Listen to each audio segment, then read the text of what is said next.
Pawili nung isang araw na, nagpaligid sa akin ng maraming tao. Ngayon, alam mo, sumasayaw si Santo Niño. Ano? Oo.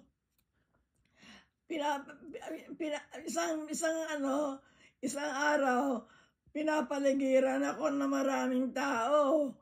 Ngayon, si Santo Niño sayaw ng sayaw. Ewan ko.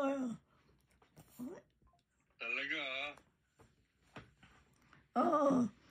Ano? Teka, lalagay ko sa speakerphone kasi hindi kita madinig eh. Ayan. Ayan. Oo. Ang sabi ko, Dinig na kita. ha? Malapit na ang Kapaskuhan. Oo. Ah, Sabi ko, ang ganda-ganda ng bahay mo. ha? Alin? Maganda ang bahay mo. Ay, hindi naman. Alam mo naman, mahilig lang ako mag-ayos ng bahay eh. Alam ko. Mag-ayos, maglinis.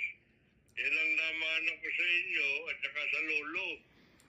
Alam mo naman ang lolo. Nagsasalamin na, malabo ang mata.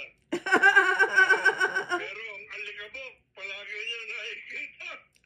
Pati pag-ay. Palagi niya akong sinisita. Sabi ko ka, kalalampaso ko pa lang eh. Ang sagot naman ng lolo, sino babas ba utak? Ikaw o alikabok? At saka alam mo, ko na yan.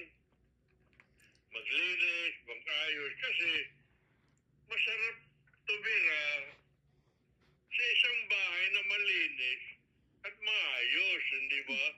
Kahit na bahay ko kulang, malinis, maayos, masarap tumira. oo. Kung malaki nga ang bahay mo,